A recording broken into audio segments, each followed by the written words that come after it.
Festival des Jeux de Cannes. Cannes, Cannes. Cannes, Cannes, Cannes. Au Festival des Jeux de Cannes. Cannes, Cannes. Cannes, Cannes, Cannes.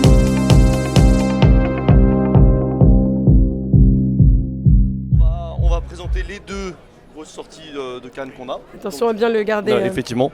Donc les deux grosses sorties qu'on a pour Cannes qui sont Genesia, qui est le gros jeu qu'on sort pour ce début d'année, et l'autre petit jeu, petit moyen, qui s'appelle Pour une poignée de meeple. Voilà, dont je vous parlais à l'instant.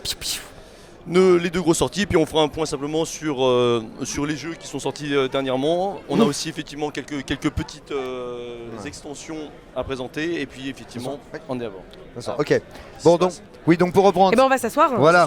On va se mettre un peu à l'aise. Pour nos fidèles. Permettez. Pour nos fidèles, parce qu'on sait qu'on en a des fidèles qui suivent notre marque. On vous a habitué pour l'instant à sortir plutôt 2 jeux, 3 jeux par an. Et puis Super Meeple en 2019 a décidé de faire le grand saut. Et voilà qu'on vous a donc présenté 15 jeux dans l'année.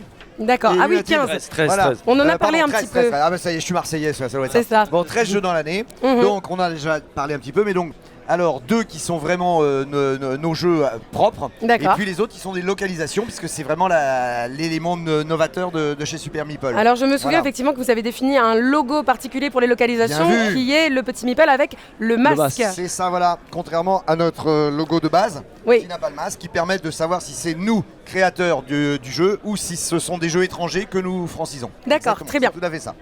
Voilà. Donc on va commencer par lequel? Alors Genesia ou la poignée de meeple? On va commencer par Genesia, voilà. N'oublie pas de parler dans ton micro. Absolument. Alors Genesia, c'est un premier jeu d'un auteur. Oui. C'est Eric Labouze. D'accord. Voilà. Et qui a eu l'idée même de vouloir également monter sa boîte pour avoir gagné un peu plus de sous dessus, on va être honnête, et donc de faire une coédition. Finalement, voilà. D'accord. Donc il a créé une marque qu'il a appelée Citizen Game. Citizen Game, très bien. Et donc c'est un jeu coédité. Super Meeple Citizen Game. D'accord. Voilà, lui en tant qu'auteur et co-éditeur avec nous. D'accord, donc vous êtes resté co-éditeur parce que vous aviez un intérêt tout à fait particulier vraiment dans Genesia. D'abord parce que non, il a présenté son proto ici à Cannes il y a 2 ans au off. D'accord. Je l'avais repéré à cet endroit-là. D'accord. J'ai dit tout de suite, pop, Charles-Amir, viens voir. On a retesté, il y a eu 2 parties, on savait déjà que c'était bon. D'accord. Ouais, voilà. Et lui ne connaissait pas vraiment le monde du jeu de l'édition, donc il avait besoin d'un éditeur, et en cours de process, il nous a dit j'aimerais bien moi aussi me lancer, et voilà, donc d'où la coédition. Il a créé sa structure pour ça. D'accord. Voilà. Charles-Amir, est-ce que tu peux nous en dire un petit peu plus sur ce qu'on voit sur le plateau? Bien sûr. Là on est dans une configuration, pour rappel, Genesia, on parle d'un jeu qui est un jeu de conquête de territoire. Sous couverture d'un jeu de civilisation. Voilà, parce sous couverture.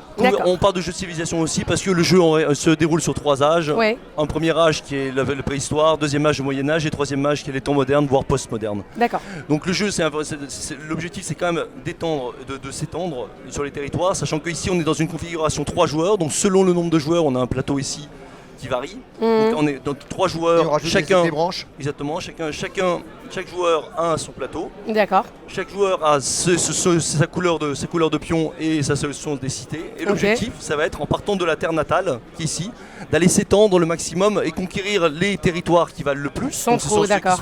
Très bien. Et aussi, chez les autres, parce qu'il y a aussi un intérêt effectivement d'aller il y a une bonification en nombre de points, au-delà de la valeur faciale de la terre, il y a de la bonification à être chez les autres. Voilà.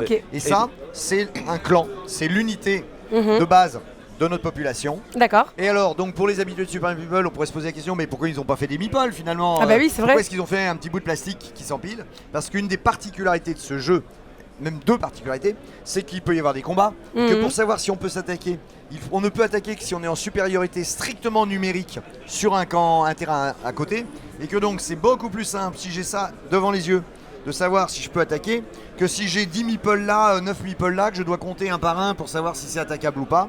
La pile permet de le savoir tout de suite. Ça, c'est la première raison. Et la deuxième, c'est qu'au dernier âge, là où on a inventé l'avion, la fusée réaction, tout ce qu'on veut, ça me coûte que 1 sou, contrairement aux autres âges où je me déplace de un clan, me coûte 1 sou par déplacement. Je peux prendre une pile, quelle que soit la hauteur, et la déplacer pour 1 sou d'un côté. Donc c'était l'empilement de pions qui était l'objet technique le plus pratique pour ce jeu. D'accord, Donc, très bien. voilà, Donc vraiment pour le confort de jeu et pour Pour la le confort du jeu et la visualisation et la visualisation. prise d'informations rapide. Exactement. Donc, je Comme rebond- tu synthétises bien, Mathilde. C'est Donc je rebondis incroyable. On dirait là-dessus. presque que c'est mon métier, Mais, c'est fou. mais c'est fou finalement. Ouais. Je rebondis là-dessus parce qu'effectivement le jeu se déroule sur 3 âges et comme effectivement on part de la préhistoire jusqu'à l'époque postmoderne, on a une montée en progression qui est assez exponentielle puisqu'effectivement les moyens qu'on a postmodernes sont évidemment plus importants, donc on va pouvoir développer des drones et puis créer des inventions beaucoup plus puissantes qu'au niveau de la préhistoire, donc voilà, donc il y a une vraie montée en puissance et donc pour terminer le pitch du jeu, ce qui est important c'est que pour pouvoir justement s'étendre et puis récupérer aller sur les territoires centraux et les autres territoires, le cœur de la mécanique ça va être le draft de cartes, puisqu'effectivement on a donc des cartes qui sont donc âge 1, âge 2, âge 3, donc pour chaque âge on a un Tu as certain deux nombre mains de libres, cartes. toi. Ouais. Donc voilà, donc chaque joueur on va commencer avec 6 cartes par âge, on va drafter, on va en garder 5 et ensuite on va jouer les cartes. D'accord. Donc à chaque phase il y aura une phase où on va rajouter des clans, une autre phase où on va faire de l'expansion et la troisième âge où on va faire éventuellement de l'attaque. Voilà. Voilà, donc, Qu'est-ce que c'est les bitoniaux verts et Le rouges petit bitonio, ça figure l'île centrale et ça Mhm. permet au moment où on draft de savoir dans quel sens on fait la rotation de la carte. Mais alors, Voilà. Et en fait, il y a des sets de couleurs parce qu'au démarrage, on peut préconiser certains sets de couleurs qui vont donner une certaine teinte au jeu. d'accord. Et ensuite, on peut, après, Voilà. une fois qu'on Je connaît bien vois. le jeu, on peut éventuellement customiser nous-mêmes. Et grande rejouabilité puisque tu joues pas avec les mêmes cartes, les mêmes événements selon les sets de cartes que tu prends et tu peux même les mixer. T'es pas obligé de prendre les sets bleus sur les 3 âges, tu peux prendre les bleus, les jaunes sur le 1, le rouge, le vert et donc ça te fait des Alors, parties très différentes. d'accord. Et donc ça veut dire qu'on peut avoir aussi un échelonnage en termes d'accès de complexité. Complètement, totalement. D'accord. Ouais, c'est ça. Ok. Et on va pas le cacher, ça va peut-être permettre plus tard de faire de nouveaux sets de cartes. Ma Ah. foi, ça se pourrait. Ça se pourrait. Imaginons. Hein, Enfin, imaginons, je sais voilà. pas. Enfin, Bon, peut-être. c'est possible. Hmm, Voilà. D'accord. Bon, Ok, voilà. très bien. Et voilà, et le principe d'une carte, il est tout bête. Ah, ça va être plus compliqué là. Je sais pas. Bon, on va espérer que le micro Vas-y, passe mieux. Le micro Ouais. ne capte que ta voix, donc on un n'entendra pas directionnel, les ça annonces. marche. Ce matin, Donc- ils nous demandaient une caisse de poisson frétillant. Je ne sais pas s'ils l'ont trouvé, mais Bon, on espère pour on est vous. On d'accord, pense voilà. à vous. Donc le principe d'une carte est très simple à lire. Il y a ici une petite icône qui dit à quel moment d'un âge ça s'utilise. Il y a 4 périodes. Ouais. La croissance, l'expansion, l'attaque et la fin de partie. D'accord. Donc on sait à quel moment il joue. Il y a un titre, un petit speech qui place un petit twist historique qui nous dit ce que c'est. Ouais. On a en gras en dessous la fonction fondamentale que ça donne. Ça rajoute des pions, ça donne du déplacement, ça nous l'explique. Il y a ou non une petite pièce qui dit si on achète la carte et si elle nous donne de la connaissance. D'accord. Et enfin, certaines cartes ont en bas, ça c'est l'originalité de ce genre de jeu, un petit encart en bas qui dit que du genre, vous avez une fonction qui vous permet d'aller vous implanter chez l'adversaire, vous arrivez avec vos grosses bottes et vos gros sabots, Mhm. mais lui il a une petite compensation, et ben lui il vient quand même mettre un petit bonhomme chez moi, voilà, il y a ce genre de choses. D'accord, très Voilà. bien. Alors, puisque j'ai l'impression que vous avez un programme un petit peu Oui, chargé on en va termes pas de y- jeu, je vais vous laisser gérer le timing. Non, On a mais- parlé de Genesia Oui. et Alors. il va nous rester une quinzaine de Eh ben, minutes c'est pour bien. parler du reste. C'est merveilleux. Donc, allez. passons sur la poignée de Meeple par Eh ben, exemple. c'est drôlement bien comme idée. Alors, Allez, vas-y, hop, vas-y, parle. pour une poignée de meeple, donc c'est un petit jeu. Enfin, petit jeu, c'est une petite boîte. D'accord. Le jeu est grand, de- mais la boîte est voilà, petite, c'est de Final Frontier qui est l'éditeur, donc on localise certains jeux, donc on va localiser aussi Coloma et Merchant's Cove plus tard. Donc là c'est le premier qu'on localise, Pas des petits jeux, là. donc ils sont pas des petits jeux pour le coup. Donc là, D'accord.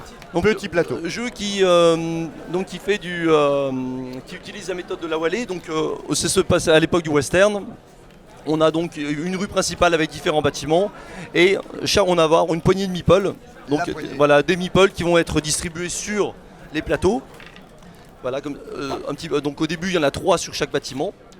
Et le jeu donc va consister tout simplement à choisir un bâtiment, prendre les meeples et puis les essaimer le long des bâtiments. Et ensuite chacun a un rôle particulier, Selon sa couleur. donc il va pouvoir interagir avec ce qu'il y a dans le bâtiment. Et c'est comme D'accord. ça qu'on va récupérer des ressources et puis construire des bâtiments. Petite, Parce qu'on va- petite Voilà. originalité, on peut, contrairement à Nawele, égrener dans les deux sens. Donc D'accord. on choisit un sens de départ. Et donc le tout est de trouver la case de départ qui fait que ça va nous faire tomber les bonnes couleurs aux bons endroits, bien évidemment, puisque J'entends chaque bien. petit bonhomme devant une porte va réaliser l'action s'il peut le faire à l'intérieur du saloon en fonction de qui est présent dans le saloon ou de les opportunités possibles dans le saloon. D'accord. Voilà. Et puis bien évidemment, Le duel. le duel. Voilà, le duel, effectivement. Alors le duel oui. qui consiste effectivement, donc une fois qu'il y a deux joueurs qui ont placé chacun un meeple des deux côtés, donc Oui. il y a un duel. Alors le duel c'est Oh, il est tout bête, c'est- hein, il est ça tout reste simple. assez, je pense, accessible à peu près à tout le monde puisqu'il s'agit de lancer un dé. Et donc du coup, par contre, selon le meeple qui est dans le duel, on a une possibilité éventuellement de relancer le dé et donc du coup d'avoir une probabilité supérieure de gagner le duel. Donc D'accord. voilà, donc il y a quand même une différence de niveau entre les meeples dans les duels. Alors j'aimerais bien une précision sur Oui. quelque chose, qui est que je note qu'on a le perron, enfin les Oui. Ouais. flap-flap, comme on les appelle dans le langage des spécialistes, Oui. et l'intérieur de chacun des bâtiments. Donc on va essaimer, comme tu disais, sur les perrons, et ensuite, clac, ils rentrent et ils c'est font ça. tavernier une bière. on les prend à l'intérieur d'un saloon, on C'est ça. commence par égrener sur une porte voisine, Voilà. et à partir de là, on les laisse sur les pas de porte. D'accord, alors oui, les classiques, très bien. Exactement. Puis, dans l'ordre que l'on veut, on va les faire rentrer dans la maison et il va se passer quelque chose ou pas. On va faire D'accord. l'action ou non, et selon leur couleur et ce qu'ils ont comme spécificité, ils vont en envoyer en prison, on va en envoyer au saloon, on va ou non faire des achats, améliorer l'état de la baraque pour avoir des revenus. Et puis bien évidemment les duels certains vont en envoyer plutôt vers la rue de la Tombe Issoire là-bas, ou chez Pierre Tombal. Et sachant que les duels ici, même si c'est tout simple résolution dé, c'est pas fondamental de perdre un meeple puisque les meeples n'appartiennent à personne. Mais oui, C'est pas une couleur de joueur, Mm. ils ont juste une fonction en fonction de leur Ouais, couleur. Ça n'a tout à rien fait. à voir. Voilà, c'est ça. Voilà, donc c'est pour 2 à 4 joueurs, ça dure à peu près ça dure environ une demi-heure, 30 minutes. voilà, une demi-heure et voilà, donc c'est petit jeu bien sympathique, voilà, où le on jeu s'amuse à molette. bien. Nous on avait vraiment beaucoup aimé la mécanique qui nous avait un petit peu pensé évidemment à celle de Five Tribes, qui est évidemment bien sûr. une référence à la matière On et cherche qui la est, meilleure et donc, combinaison. voilà, c'était voilà. Super, moi j'aime beaucoup, j'avoue, le truc du duel, c'est ça qui m'a fait tilter. Je me suis dit, Bah oui. ça doit être. Enfin. Ça c'est sympa, ça c'est Voilà. très sympa, Bon. et en termes de Et thématisation. puis pour Super Meeple, j'avoue que le titre du jeu nous convenait plutôt pas mal. Bah, évidemment. On se sentait un peu Évidemment. concerné. Voilà. Hop. Alors ensuite là je suis un peu le sauvage, là je suis en train Allez, de pousser sur le côté. Non, c'est non, ça, je m'en mais- occupe, vas-y, Alors, continue, donc, Charles Amiens. Alors juste pour les précisions un peu techniques, Genesia, donc c'est une sortie normalement qui est prévue mi-mars, troisième Très semaine bien. de mars à peu près. Et pour une Pony People doit arriver à peu près la semaine prochaine ou dans 2 semaines. Voilà, sachant que D'accord. là les 2 jeux sont effectivement Mais sur le stand. pour les gens qui veulent acheter du Genesia, on en a en vente sur le stand là à Cannes. Mais pour une Pony Hein. People aussi, Et pour effectivement on les les a. Meeple aussi. On en a Très un bien, petit paquet. c'est Alors, noté. ensuite, Alors, dans ouais. ce qui n'est pas tout à fait une nouveauté, je suis déjà venu enregistrer la Trick Track TV de Crystal Exactement. Palace, mais entre-temps, il s'est passé quelque chose. Il a gagné le Diamant d'Or. On en parlait à l'instant. Eh ben voilà. Donc le Diamant d'Or, c'est le jeu qui a été sélectionné parmi beaucoup au départ, puis les 8 finalistes, parmi Oui. les jeux les plus experts dans les gamers français. Oui. Et donc il a fini premier. On est très fiers d'avoir le Diamant d'Or pour Crystal Palace. Eh bien, Voilà. félicitations. Est-ce que tu peux nous en dire peut-être un petit peu plus? La boîte n'est pas Ouais. ouverte. On peut la déblisteriser ou vous la gardez pour. Non, on peut, mais en termes de timing, En termes de timing, on va pas trop avoir le temps, mais on va dire qu'elle est super lourde. Hein. Je Ben, peux on peut parler, bien sûr, mais c'est. Ouais. Voilà. Voilà. Ouais. En tout cas, on peut également renvoyer les gens intéressés à la vidéo des règles et à la partie de démonstration que j'ai déjà enregistrée avec toi il n'y a pas si longtemps. Absolument. Hein. Crystal Palace, c'était avec Guillaume. Mais Ah pardon, Guillaume, oui, oui. excuse-moi. Nous, c'était Excuse-moi. Ajuto qu'on a fait Oui, c'est ensemble. Ajuto qu'on a fait ensemble le dernier. Voilà. Voilà. En tout cas, c'est du très gros gamer, c'est du très lourd, un matériel de folie au milieu de la place, de la table, et surtout donc l'originalité absolue de ce jeu. C'est un jeu de placement d'ouvriers où les ouvriers sont des dés. Mais on ne lance pas des dés, on se débrouille avec. On choisit derrière un paravent sur quelle face on veut mettre nos dés. Et le problème, c'est qu'il va falloir payer à raison de 1 sou la face de dés. Donc si je choisis de mettre que des gros dés, je vais être obligé de dépenser une fortune pas possible. Et donc je serai très vite en banqueroute et ça va être une catastrophe. Et bien sûr, pour aller faire les actions, c'est les valeurs supérieures de dés qui les feront avant les autres. Donc c'est un dilemme en permanence. Est-ce que j'ose le gros, mais je me mets mes finances en deuil, ou est-ce que j'essaye des petites valeurs et j'aurai peut-être des miettes ou pas. Voilà. Ok. Voilà. Allez.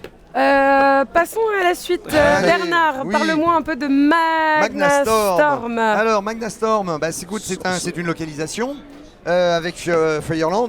Et Et oui. Là on est à nouveau dans du gros jeu expert, hein, on est dans du gamer. Peut-être que c'est plus intéressant pour la caméra de voir cette face-là. On a bien la caméra du dessus. On a absolument la caméra Bien. du dessus. Voilà, parfait. Alors là-dedans, donc on est sur une planète. Il y a de l'orage. C'est l'orage magnétique. qui fait Pardon, que- oui, ah oui, c'est dans ce sens-là la caméra, d'accord. Voilà. Vas-y, je Voilà, t'en prie. donc, effectivement, donc, on est sur une carte sur la conquête d'une planète qui s'appelle Magnastorm. Et donc sur la planète est découpée en secteurs. Il y a un orage magnétique qui va effectivement neutraliser une partie de la planète pendant un tour. Ce qui va faire qu'on va devoir se développer donc, sur l'autre tour avec une mécanique qui est vraiment intéressante où les actions vont dépendre de vont dépendre notamment de ce qu'ont mis les autres en termes de meeple. Donc il y a une vraie interaction à ce niveau-là pour un jeu qui est un jeu qui est un jeu de placement d'ouvriers d'une certaine façon, mais qui est aussi un jeu de territorial. Donc comment placer ces laboratoires tortues sur les différents endroits et pouvoir gagner des ressources et ensuite pouvoir remplir des objectifs. Voilà. C'est bon? Non, c'est D'accord, bon. c'est très Alors, bien. Le grand succès de Cannes l'année dernière, c'était Couleurs de Paris et il est à nouveau là en démonstration. On en a quand même 6 tables pour le faire jouer. Et Couleurs de Paris, bah, tout le monde attend depuis un petit bout de temps. Et s'il y avait une petite extension, et s'il y avait un petit supplément. Donc, pour l'instant, on va pas appeler ça une grande extension. C'est une mini extension qui sort, D'accord. qui est disponible ici. Ouais. Et cette Non, mini c'est pas extension. pour nous. Voilà, pardon. Je me sens sur les jeux. C'est pour Charles Cette Amiens, mais c'est pas pour nous. mini-extension, elle est là. À la période des peintres impressionnistes, il n'y a pas eu beaucoup de femmes peintres. À cette époque-là, c'était des hommes. Donc, on a quand même été chercher 4 femmes peintres célèbres à cette époque. Rosa Bonheur, Marie Quand même. Cassatt, Berthe Morisot, Suzanne Valadon. Et après, une fois que tu as fait les 4, t'en trouves plus d'autres. En Si, vérité, quand même. c'est à peu près ça pour l'époque.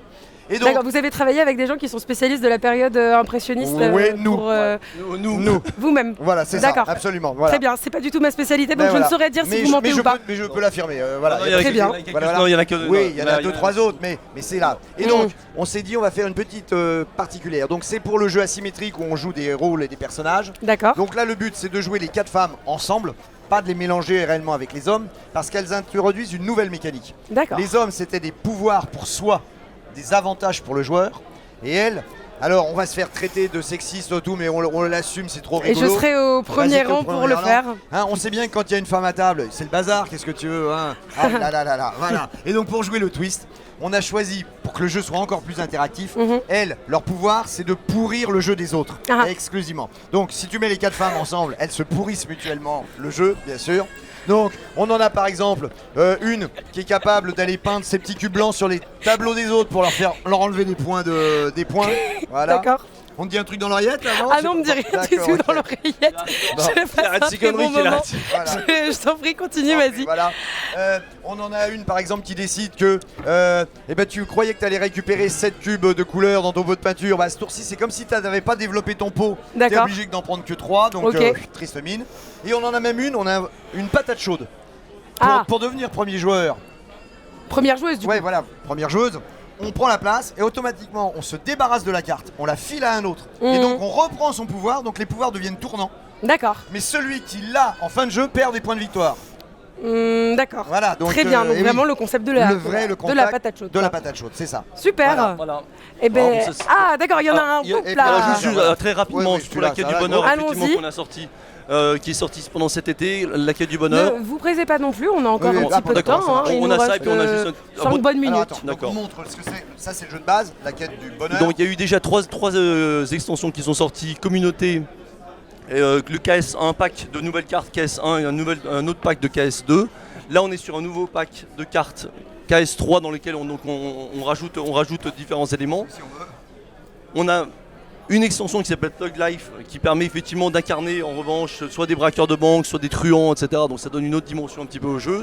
Et enfin la quête du bonheur expérience qui rajoute un nouveau plateau avec une nouvelle mécanique. Donc ça ce sont trois petites extensions qui viennent de sortir et qui se jouent avec la quête du bonheur. D'accord. Mais le jeu de base est évidemment nécessaire au démarrage. Donc la quête du bonheur est déjà présent depuis Voilà. un Depuis certain maintenant temps. un an. On Et a là, sorti trois premières extensions et là c'est les trois suivantes qui sont sorties qui sortent maintenant en fait. Voilà. D'accord, ok, Voilà. très bien.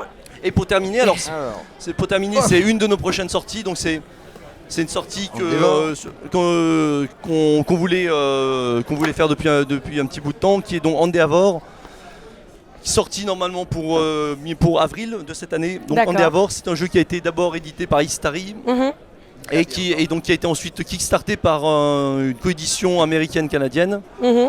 Et donc qu'on reprend et qu'on va mettre pour le marché francophone Mhm. qui va arriver donc au mois d'avril. Donc ça sera composé d'une boîte de base. D'accord. D'accord. Alors une boîte de base, ça c'est déjà c'est un matériel c'est monstrueux beaucoup, à l'intérieur. c'est Bah, on beaucoup. peut regarder un petit peu. Allons-y, bien sûr. Quand on peut savoir que Alors. ça, c'est rien qu'un plateau individuel. Ça c'est un plateau individuel. Effectivement. Hein Ça, voilà. Tout de suite, ça pose, ça marche, voilà.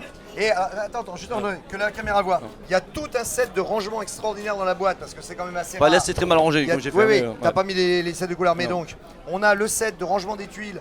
Là, chacun a tout son matériel rangé dans la boîte. Il suffit juste de sortir. Le set de chaque joueur est déjà prêt. Voilà. Hop, pardon. Voilà. Et puis derrière, on a, bon, bien évidemment, X matériel avec du point, du cube, du premier joueur, tout ce qu'on veut. Mais on a surtout une énorme nouveauté sur le Endeavor de l'époque, c'est l'arrivée des chroniques. Et donc l'arrivée des chroniques. Non, les chroniques, c'est dans. C'est les chroniques. Ouais, c'est c'est les ça, oui, c'est ça. en fait, c'est des Ce règles en sont plus. donc des faits historiques qui ont été déclinés en règles de jeu. Mhm. Certaines vont demander un petit matériel additionnel, qui est dans la boîte, bien évidemment. Mhm. Voilà. Et avec ça, on va jouer, on va avoir des scénarios, on va avoir de nouveaux objectifs, on va avoir quelques changements de points de règle selon. Et donc, il y a une rejouabilité du jeu qui devient énorme, puisqu'on peut en prendre une, on peut en combiner deux. Voilà. C'est vraiment très impressionnant.